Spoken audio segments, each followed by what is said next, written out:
नमस्कार दोस्तों। आज डोनाल्ड ट्रंप प्रेसिडेंट बनने वाले हैं और ये सुना है कि वो आते ही हंटर चलाने वाले हैं। भाई हंटर चलाने वाले हैं, ये हंटर का मामला क्या है? और ये हंटर तो हमने सुना था कि किसी ज़ू में चलाए जाते हैं, लेकिन इस बार अमेरिका में चलने वाला है। ये इसमें बड़े बड़े धुरंधर जो हैं वो हंटर मार मार के उनको अंदर किया जाएगा।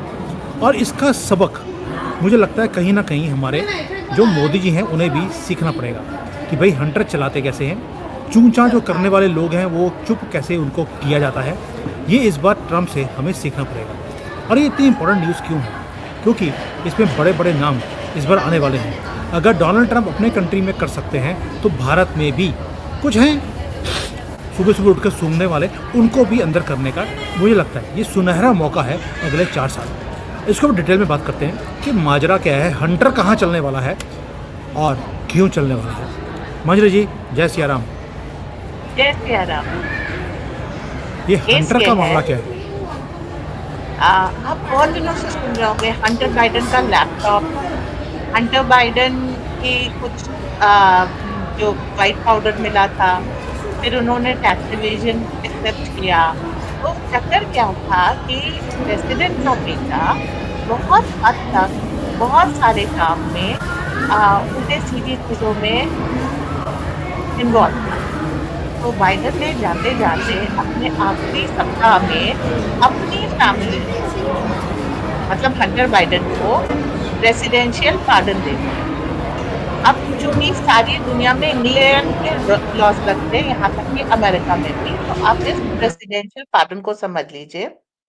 प्रेसिडेंशियल पार्डन का मतलब ये है कि जो राष्ट्रपति होता है या राष्ट्र का अध्यक्ष होता है, वो किसी भी व्यक्ति को एक पार्डन या माफी दे देता है, और इस माफी देने के बाद उसके ऊपर कोई केस नहीं चल सकता, और उसको वो जो पहले से लिस्टेड गुनाह थे उसमें सजा नहीं हो सकती है।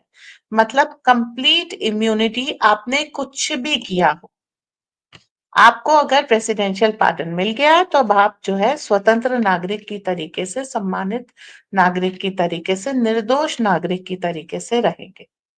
ये होता है प्रेसिडेंशियल पार्डन। जब हमारे यहाँ प्रतिभा पाटिल जी थी तो उन्होंने बड़े बड़े आतंकवादी, हत्यारों, बलात्कारियों को ये प्रेसिडेंशियल पार्डन दिया था, जो कोर्ट से कन्विक्टेड थे। जैसे यहाँ पर जाते हैं lower court, high court, supreme court, सब जगह सजा पा गए, अपील की, री अपील की तो भी सजा पा गए, तो लास्ट थिंग वो प्रेसिडेंशियल पार्डन के लिए अप्लाई करते हैं। और उसमें जो है फिर उनको अगर प्रेसिडेंशियल पार्डन मिल जाता है तो ये जो इतनी लंबी प्रक्रिया थी सालों की कोर्ट की, वो बेकार हो जाती है। आप एक सम्मानित नागरिक की तरह जी सकते हैं। यही जो भारत में है यही विश्व भर में है। और इसी तरह से आ, जो बाइडेन ने अपने बेटे हंटर बाइडेन को माफीनामा दे दिया है। किस किस केस में दिया है? टैक्स इवेजन के केस में दिया है। दूसरा क्या दिया है उनको? कोकीन और क्रैक रखने के केस में दिया है, और पीडोफिलिया के केस में दिया है। हंटर बाइडेन के लैपटॉप से बहुत सारी ऐसी जानकारियां निकली थी। अब जो स्क्रीन पे दिखा रहे हैं वो ये है कि परचेज्ड अ रिवॉल्वर कोल्ट कैब्रा 38 SPL। तो उनके पास एक इलीगल आर्म बरामद हुआ है। प्रेसिडेंशियल के पार्डन के बाद इस पे कोई कार्यवाही नहीं होगी। स्टिमुलेंट नार्कोटिक ड्रग इनके पास मिला है, और इन्हें कहा गया है कि हंटर बाइडेन ने खुद ही एक्सेप्ट किया है कि he smokes crack every 15 minute 17 days a week. Okay, and same period during he possessed the firearm. आप ये सोचिए, एक व्यक्ति को आप जिम्मेदार मान रहे हैं, ऐसा जिम्मेदार मान रहे हैं कि उसको आप प्रेसिडेंट बना रहे हैं, पूरी देश की बागडोर उसके हाथ में है, और वो अपने बेटे को कंट्रोल नहीं कर पा रहा, देश को कंट्रोल कर लेगा। इतना जिम्मेदार व्यक्ति है। उसके बाद उसका बेटा अपराधी है और वो उसको माफी भी दे रहा है। उससे रिलेटेड जितने भी अपराधी हैं उन सबको माफी मिलेगी, क्योंकि वरना उनके केस चलेंगे बार बार। जो है एंटर भाई देखिए, इसको ड्रग किसी ने लाके दी होगी, इतनी कि वो 15 मिनट से स्मोक कर सके। इसको हथियार किसी ने ला के दिए होंगे, इतने कि वो रखे, गोली-वोली रखे। तो भाई साहब हथियार खाली रखते तो है नहीं, ऐसे घूमने वाले तो चलाने का भी शौक रखते हैं ना, इन चले भी होंगे वो हथियार। तो ये सारी चीज़ें जो है माफ़ हो गई। ओके, अब जो है कि जो लोग थे जिन्होंने इसको प्रोसिक्यूट किया था, अब उनके ऊपर प्रॉब्लम है। अब उनका डिमोरलाइज़ेशन होता है। एक व्यक्ति बहुत मुश्किल होती है प्रेसिडेंट के बेटे के खिलाफ सबूत इकट्ठा करना, प्रेसिडेंट के बेटे पे चार्ज लगाना, प्रेसिडेंट के बेटे को अक्यूज़ करना। तो उन्होंने क्या किया है कि जो press release criticise the prosecution of Islam, मतलब उन्होंने इस चीज़ को क्रिटिसाइज़ किया है, मतलब उस सरकारी अधिकारी के ऊपर काफ़ी सारा प्रेशर है।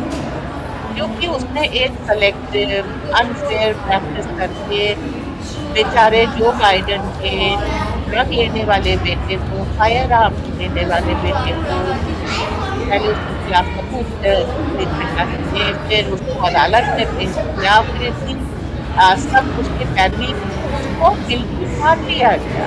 हंटर बाइडेन ने भी इसको एक्सेप्ट कर लिया कि उसने ड्रग ली, उसने इलीगल फायर आर्म्स रखे, उसने टैक्स इवेजन किया, मतलब एज़ पर अमेरिकन लॉ वो एक बुरा नागरिक था, लेकिन वो प्रेसिडेंट का बेटा था इसलिए। और इस मंजरी रिपोर्ट जी, में ये भी लिखा है कि इससे पहले आने वाले प्रेसिडेंट भी अपनी फैमिली को इस तरह के पार्डन देते आए।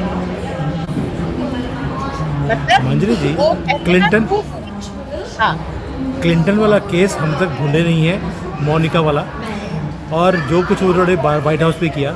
It was a kindergarten case.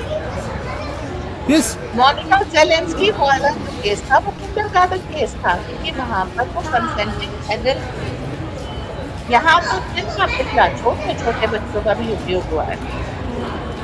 Yes. तो आप सोच के देखिए कि मुझे लगता है ज़ेलेंस्की नाम में ही कोई प्रॉब्लम है। पहले मोनिका ज़ेलेंस्की थी, आजकल कोई और ज़ेलेंस्की आ गया है। नहीं, बट वो लेविन्स्की थी। लेवेंस्की थी। और ये जो है हंटर बाइडन है, हंटर बाइडन ने सिर्फ ड्रग्स और इलीगल जो हथियार है उसी का केस नहीं है। अभी तो अगर इसकी फाइलें खुलेंगी, ये चाइना से, सीसीपी से हर महीने पैसे लेता रहा, ये यूक्रेन से भी पैसे लेता रहा, जबकि काम कुछ नहीं किया। और ये कब लिए? जब जो बाइडन वाइस प्रेसिडेंट थे, प्रेसिडेंट बनने के बाद, क्योंकि जो बाइडन जब वाइस प्रेसिडेंट थे तब ये उनसे पैसे लेता रहा, और जब वो प्रेसिडेंट बन गए तो व्हाइट हाउस के अंदर ही ये कोकेन लेता रहा। और आपको मालूम होगा जो वाइट पाउडर है वो प्रेसिडेंट हाउस के अंदर से मिला भी था। जब इन्होंने पूरा FBI ने बोला कि भाई अंदर ये वाइट पाउडर आया कैसे, बाइडन कहता मैं खुद बड़ा हैरान हूँ, ये वाइट पाउडर मेरे ऑफिस में आया कैसे है भाई, इतनी हैरानी। और उसके बाद फाइल को दबा दिया गया। मुझे एक चीज़ बताइए, जो आज अमेरिका में हो रहा है, भारत में भी वही हो रहा है कि यहाँ पर भी बड़े बड़े अपराधियों को छोड़ दिया जाता है। आपको नहीं लगता कि इस सारे सिस्टम को ओवरऑल अब ट्रम्प भी करेंगे और मोदी जी को भी करना चाहिए? मैं इसलिए बोल रहा हूँ करना चाहिए क्योंकि कुछ मैं वो उल्टा सीधा बोल दूंगा तो एक्सेप्ट नहीं करेंगी आप। यहाँ पर भी चल रहा है उन लोगों को। देखिए, पहली चीज़ क्लियर कर दूँ, जो हमारी राष्ट्रपति हैं वो सम्मानित है और उनका परिवार भी सम्मानित है, वहाँ ऐसी कोई चीज़ नहीं है। हाँ, लेकिन एक हमारे यहाँ राज परिवार है जो कांग्रेस से जुड़ा हुआ है, वहाँ ये सारी चीज़ें हैं। आपको सुकन्या केस याद होगा, ठीक है? यस, और आपको वो केस याद होगा जब ये एक वॉरलॉर्ड की ड्रगिस्ट बेटी के साथ 1 लाख अमेरिकन डॉलर केस के साथ, ये भी व्हाइट पाउडर के साथ, और अमेरिका में ही पकड़े गए थे, लेकिन अटल बिहारी वाजपेयी ने इनको बचा लिया। तो द केस इज कि वो सारी चीज़ों का समय आ चुका है। एक्चुअली जो इस समय आपको विपक्ष में डेस्परेशन दिख रहा है वो इसलिए क्योंकि इनकी सारी फाइलें, सब कुछ हो चुका है। जिस दिन मोदी जी चाहेंगे ये सारे पके आम की तरीके से तिहाड़ जेल में टपक जाए। चाह क्यों नहीं रहे हैं? आज तक चुनाव लड़ने के लिए हमको विपक्ष चाहिए था, वो चुनाव हो गए हैं।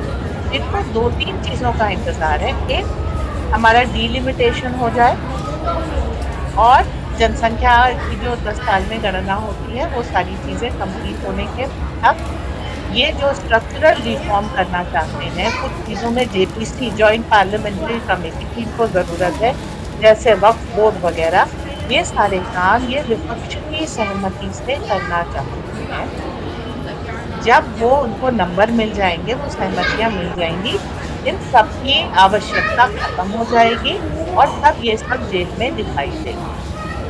थोड़ा सा इंतजार और करना है, हम सबकी मनोकामना जल्दी ही पूर्ण होगी। इन सब के दर्शन हम लोग तिहाड़ जेल में करेंगे, लेकिन कुछ ग्लोबल पोजीशनिंग अभी बाकी है। शोर शराबा हल्ला गुल्ले में मोदी जी विश्वास नहीं रखते। उनका कहना है जो कुछ होगा शांतिपूर्ण तरीके से होगा। तो शांति बनाए रखने के लिए थोड़े सब्र की आवश्यकता होती है, जो हमको करना पड़ेगा। बाकी यहाँ के जो स्मगलेटर हैं और ये सब है, ये सब जेल में पाए जाएंगे। मंजरी जी, जो ट्रम्प है वो तो गाजे बाजे के साथ हंटर बजाता हुआ इनको अंदर करेगा। मोदी जी ऐसा काम क्यों नहीं करते? एक बार करेंगे, दोबारा से कोई फन उठाकर हमारे देश के खिलाफ जो काम करते हैं उनको जो सज़ा माफ़ कर देते हैं वो करने बंद कर देंगे। और जो हमारे सुप्रीम कोर्ट में जो हमारे माननीय जो जजेस हैं, वो भी जो इनको बोलते हैं कि भई रात को दो अंधेरे में कोर्ट को खोलकर इनको रिलीज़ कर देते हैं, ये काम बंद तभी होगा जब आप हंटर चलाएंगे। ये शांतिपूर्वक जो आप काम बोल रही हैं, आपको लगता है कि मोदी जी ने 10 साल में शांतिपूर्वक ये काम करवाने की कोशिश करी? कितनों को इन्होंने अंदर करवा दिया। अब जबकि हमारे पार्लियामेंट के अंदर एक इन्होंने लॉ पास किया था कि 12 साल से कम बच्ची का अगर किसी का रेप होगा तो फांसी होगी। मुझे आप एक केस बता दीजिए जहाँ पर फांसी की सज़ा हुई, जबकि हज़ारों लाखों लड़कियाँ हमारे देश में हर रोज़ इसका शिकार बनती हैं, ये जिहाद के खिलाफ। तो जब तक आप इसको सख्ती से हंटर चला के काम नहीं ठीक करेंगी, आप बोल देती हैं कि सब्र कीजिए। सब्र का भी एक लिमिट होती है मंजरी जी। मैं मानती हूँ इस चीज़ को। देखिए, अभी ये कंगना रनौत की मूवी इमरजेंसी रिलीज हुई है। उस अब बीजेपी का 11वां साल चल रहा है शासन का, लेकिन सिस्टम ऐसा है कि सच वो नहीं दिखा पाएंगे। आप राष्ट्रवादी फिल्मों में देखिए, सच नहीं दिखा पा रहे। आप समझिए, एक लॉट होता है ब्यूरोक्रेट का, एक नेता आता है 5 साल के लिए, ब्यूरोक्रेट आता है 35 साल के, और असली सत्ता नेताओं के हाथ में नहीं होती, ब्यूरोक्रेट के हाथ में होती है। वो ब्यूरोक्रेट, वो लाल फीताशाही जो इस चीज़ को इम्प्लीमेंट कराता है। तो अब इस चीज़ को मान लीजिए कि अगर वो नहीं सुधरते, मैं मोदी मनमोहन सिंह की जगह मोदी आ गए, ठीक है, और जो चीफ सेक्रेटरी था वो तो वही रहा, जो आईएएस था वही रहा, जो इंस्पेक्टर था वही रहा, जो हवलदार था वही रहा, जो कोर्ट में जज थे वो वही रहे। ये कैसे सुधरेंगे? ये नहीं सुधरने वाली। एक तरह की जीवन के, एक तरह की प्रेशर के सबके आदी हो चुके हैं। तो आपको वेट करना होता है ये रिटायर हो जाए। जज ने कहा, मैंने जजमेंट दिया, ये मेरी मर्जी है। और भारत में जजेस जो है, वो जो जजमेंट देते हैं, निर्णय देते हैं, फैसला देते हैं, उसके लिए वो रिस्पॉन्सिबल नहीं है। उसका कोई भी आफ्टर इफेक्ट हो, जज साहब को कोई फर्क नहीं पड़ता। वो फैसला देंगे, तनख्वाह लेंगे, सो जाएंगे, अपनी छुट्टी पे जाएंगे। अकाउंटेबिलिटी आपको तय करनी है, वो अकाउंटेबिलिटी आपकी लगने में समय लगता है। इंसान को बदलना है, और अगर इंसान बदलना ना चाहे तो आप क्या कर सकते हैं? मोदी लॉ ला सकते हैं, लेकिन इम्प्लीमेंट कराने के लिए कैसे करेंगे जब पूरा सिस्टम उनके विरुद्ध है? आप एक फिल्म नहीं बना सकते, उसमें सच नहीं दिखा सकते, डॉक्यूमेंट्री नहीं बना सकते, उसमें सच नहीं दिखा सकते। सिस्टम को बदलने में समय लगता है। वो लोग जो आज सत्ता के शीर्ष पर बैठे हैं, वो जब तक रिटायर नहीं होंगे और नीचे से नए लोग नहीं आएंगे जो राष्ट्रवादी हैं, जिनके लिए ये इम्पोर्टेंट है कि अगर कानून में लिखा है कि पॉस्को में फांसी की सजा है, तो फांसी की सजा मैं दूं और ये इंश्योर करूं कि वो इधर माफी, उधर appeal, second appeal, third appeal के चक्कर में ना पड़ के उसको 40 दिन के अंदर फांसी दी जाए। आपको जानकर के आश्चर्य होगा, जल्लाद नहीं है फांसी देने के लिए। आप बात कर रहे हैं कि ऐसे लोगों को फांसी दे दी जाए, जज ने ऑर्डर पास कर दिया, फांसी देने तो वो नहीं जाएगा ना, उसके लिए तो जल्लाद आएगा, जल्लाद है ही नहीं। कोई बात नहीं, अगर इनके पास जल्लाद नहीं है, मैं आने को तैयार हूँ, पकड़ पकड़ के सबको फांसी देने को मैं रेडी हूँ, मुझे कोई इशू नहीं है। लेकिन मुझे इस देश से गंदगी को ख़त्म करना है। मैं क्यों बोल रहा हूँ, 2 रीज़न बताता हूँ आपको मैं। मंजरी जी, मैं यहाँ पर कैबिनेट मंत्री को मिलने आता हूँ, उसके बाद उन्होंने मुझे भेज दिया प्रिंसिपल सेक्रेटरी के पास। प्रिंसिपल सेक्रेटरी ने पहला क्वेश्चन मुझे ये पूछा, आप मंत्री जी को मिलने क्यों चले गए सीधा, मेरे पास क्यों नहीं आए? I was shocked. तो उन्होंने मेरा काम नहीं किया, फाइल को उठाकर बस ठंडे बस्ते में डाल दिया, फाइल मूव ही नहीं हुई, जबकि मैं इन्वेस्टमेंट्स लेके आ रहा था भारत के अंदर, क्योंकि मैं मंत्री जी को पहले मिलने चला गया, उनके मुंह में दही जम गया।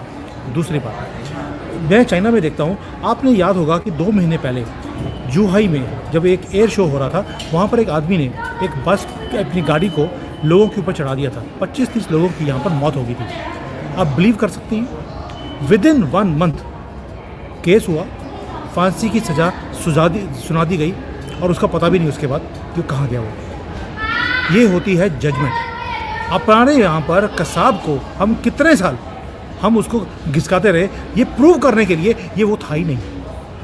आप सोच के देखिए, उसको यहाँ पर हमने करोड़ों रुपए लगा दिए उसके ऊपर। It was a open case. आप उसको 1 महीने में जजमेंट देके काम खत्म, स्यापा खत्म करो, करते थे। जलाद नहीं था, मैं आने को तैयार हूँ। लेकिन जो जजमेंट नहीं आती है, मुझे उसी बात की तकलीफ होती है। इसके लिए कुछ ना कुछ तो करना पड़ेगा। हम ये नहीं बोल सकते कि वो काम नहीं करते, जलाद नहीं है। भैया प्रधानमंत्री हैं, क्यों नहीं कर सकते? नहीं कर सकते। आप एक एक जज के दिमाग में बैठ करके उसको नहीं सुधार सकते। आप एक एक जज से एक एक केस में फैसला नहीं दिलवा सकते। कोई भी व्यक्ति सारे काम 140 करोड़ लोगों के काम खुद नहीं कर सकता, चाहे वो राजा हो। इस तरह का सिस्टम ये प्रॉब्लम देता है। एक सेकंड पॉज लेना पड़ेगा मुझे। पॉज। सॉरी मंजरी जी, वो बीच में हमको फ़ोन आ गया था, तो वी कैन कंटिन्यू दैट। कि आपने बोला कि जो मोदी जी हैं वो सारे काम नहीं कर सकते, सिस्टम में टाइम लगता है। सारे काम कोई भी नहीं कर सकता। हर जज का काम अगर मोदी कर सकते हैं, उसमें कोई वो नहीं है। इस देश में हजारों जज और व्यक्ति को बदलना पड़ता है। अगर व्यक्ति बदलने के लिए तैयार नहीं तो बहुत मुश्किल है। गिरफ्तारी एक इंस्पेक्टर को करनी है, सबूत एक इंस्पेक्टर को दिखाने हैं। अगर वो अपने काम में कभी करा तो मोदी नहीं कर सकते।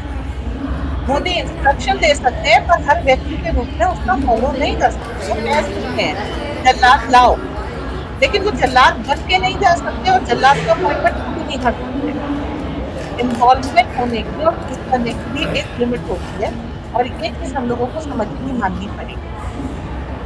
मोदी अपने हाथ से एक लिमिट तक काम कर सकते हैं। वो एडिटिंग पॉलिसी बना सकते हैं, वो पॉस्को एक्ट दे सकते हैं, वो मकोका रिवाइव कर सकते हैं, लेकिन उसको इम्प्लीमेंट करने के लिए सिस्टम की जरूरत होती है। अगर सिस्टम उसको इम्प्लीमेंट नहीं करेगा तो यहाँ पर मोदी भी मजबूर हो जाते हैं। सेकेंड टर्म के फर्स्ट डे उन्होंने सारे IAS को बुला करके वो वीडियो नेट पे अवेलेबल थे। उन्होंने कहा था, आप लोगों ने मेरे 5 साल बर्बाद कर दिए। ये प्रधानमंत्री कह रहा था, जिसने ट्रिमेंडस काम किया था। तो वो अपने एंड से कोई कमी नहीं छोड़ते। लेकिन अब जैसे आपने कहा कि मंत्री ने अप्रूव कर दिया, प्रिंसिपल सेक्रेटरी ने फाइल दे, और आप काम हो रहा है, जांच हो रही है, पड़ताल हो रही है, इससे ज्यादा उस प्रिंसिपल सेक्रेटरी के ऊपर क्या कोई आपराधिक कार्यवाही कर सकते हैं? नहीं। आप इन्वेस्टमेंट ला रहे थे, सेक्रेटरी प्रिंसिपल सेक्रेटरी को पसंद नहीं आया, आप वो इन्वेस्टमेंट नहीं ला पाए। वो ब्यूरोक्रेट है, वो अपनी लूपहोल्स में बच जाएगा, उसके ऊपर कोई कार्यवाही नहीं होगी, ये निश्चित है। ठीक है। चलिए, तो मुझे लगता है कि कहीं ना कहीं बाइडन हो सकता है, बाइडन का जो ये हंटर चलने वाला है, मुझे लगता है ट्रंप जो करने वाला है, may be that becomes president, how things can be changed. इस बार ट्रंप भी उतने आक्रामक नहीं होंगे। उन्होंने पिछली बार पूरे सिस्टम को अपने विरोध में करके उसका खामियाजा झेल लिया है। वो ट्रंप जो अपनी पहली प्रेसिडेंसी में चुप नहीं रहते थे, 4 सालों में पोस्ट प्रेसिडेंसी चुप रहना सीख गए हैं। अब डिप्लोमैट बना है बंदा, वो चुप रह के काम करेगा, डायरेक्ट पंगे नहीं लेगा। अभी मतलब राज करने में जो कड़वे घूंट होते हैं वो राजा को भी पीने पड़ते हैं। हमारे दिमाग में क्या इमेज है, जो सत्ता के टॉप पे है वो कुछ भी कर सकता है। आप स्टडी कीजिए, सबसे ज्यादा हाथ पैर तो उसी के बंधे होते हैं। वो बेचारा तो बोल भी नहीं सकता है, वो कह भी नहीं सकता कि भाई ये बोलूंगा तो मुझे मार डाला जाएगा। हम्म, तो जो सबसे ज्यादा चुप और सबसे ज्यादा मजबूर होता है उसे हम सत्ताधीश कहते हैं। कहीं प्राइम मिनिस्टर होता है, कहीं प्रेसिडेंट होता है। तो इस बार ज्यादा मतलब जो आप कह रहे हैं कि बाइडेन आके ये कर देंगे, बाइडेन नहीं कर पाएंगे। ट्रम्प। वो सॉरी, ट्रम्प नहीं कर पाएंगे। वो भी चुप रहेंगे, धीरे से काम निकालेंगे, जितना सेक्शन यहाँ भी करेगा। अब आप ट्रम्प का सौम्य वर्जन देखेंगे, पिछली बार वाला वर्जन आप सोचते हैं कि कितना आक्रामक था, कितना हो जाएगा भाई साहब। चलिए, हो सकता है कि उन्होंने भी मोदी से सीख लिया हो चुप रहना, क्योंकि ट्रम्प कभी चुप रहते नहीं थे। और इस बार हो सकता है कि विल हैव टू सी कि ट्रम्प इस बार क्या करेंगे। अगर असैसिनेशन अटेम्प्ट हुआ, कितना ज्यादा बोले। पहले वाला ट्रम्प जो है कई कई दिन तक बोलता रहता है इस बात पे। इतना फ्रस्ट्रेशन देखते रहेगा ना, असैसिनेशन अटेम्प्ट एक को नहीं, 3 अभी भी ट्रम्प टावर के यस पास एक ट्रक एक्सप्लोड कर गई। क्या बोले ट्रम्प? जो काम जीरो। होते हैं ना चुप रह करके कराए जाते हैं, बोल के काम नहीं होते। बोलना सोशल मीडिया के लिए अच्छा है, काम अगर कराना तो आपको सबसे पहले चुप रहना। चलिए और देखते अभी हैं ट्रम्प कि ने अभी चुप रहना। कितना चुप रहते हैं, देखते हैं कितना चुप रहते हैं। वैसे 5 नवंबर के बाद ज़्यादातर हमने कुछ सुना नहीं है कि उन्होंने क्या कुछ करने के लिए कि कुछ बोला हो, क्योंकि बाइडेन की तरफ से कोई कसर नहीं छोड़ी गई कि कहीं ना कहीं वर्ल्ड वॉर 3 हो जाए, न्यूक्लियर बॉम्ब गिर जाए, इमरजेंसी लग जाए।